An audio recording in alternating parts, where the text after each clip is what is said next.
দুপুরের খাবারে হচ্ছে সাদা ভাত, সাথে হচ্ছে শসা, আর এটা হচ্ছে সবুজ সবুজ বেশি করে কাঁচামরিচ দিয়ে ঝাল ঝাল চিংড়ি ভর্তা।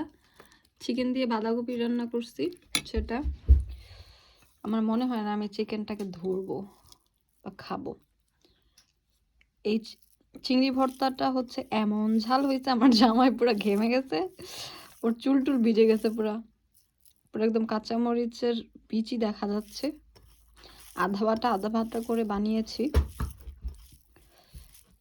লবণ টেস্ট করছি, আমি জানি কেমন হয়েছে, অনেক ঝাল। আমার জন্য তো পারফেক্ট।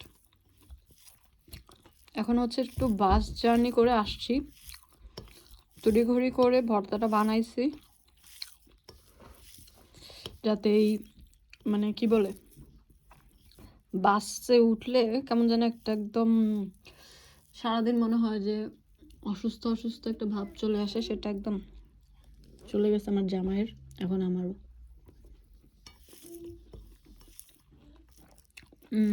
অমৃত।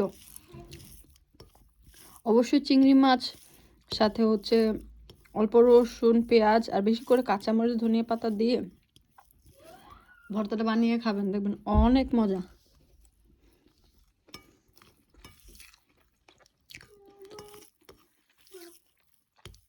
হঠাৎ করে আমি হচ্ছে বাইরে থেকে এসে ভর্তা চিংড়ি মাছ বানাবো এখন ভুলে গেছি, মানে আমার মাথা পুরো ব্ল্যাঙ্ক হয়ে গেছে যে কিভাবে চিংড়ি মাছের ভর্তা বানায়।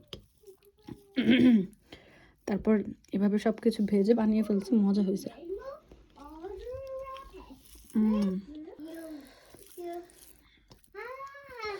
আল্লাহর পুরো নিয়ামত, মানে একদম আল্লাহর তরফ থেকে নিয়ামত এই ভর্তাটা।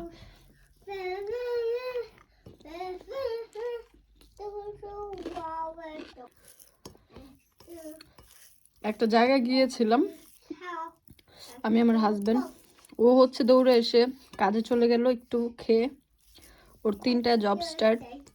আর আমিও হচ্ছে আর 10 মিনিট বাকি আছে মেয়েকে আনতে যাবো স্কুল থেকে। বাসায় ঢুকছি হচ্ছে 2:15-তে, এই ফাঁকে একটু ভর্তাটা বানিয়ে জামাইরে খাওয়ায় বিদায় করলাম। আর এখন আমি ভাবতেছিলাম আসার পর খাবো, কিন্তু মাথাটা কেমন যেন করতেছে, চিন্তা করলাম একটু তাড়াহুড়া করে খেয়ে নিই, তাহলে যদি একটু মাথাটা ফ্রেশ হয়ে যায়। আসলেই ফ্রেশ হয়ে গেছে।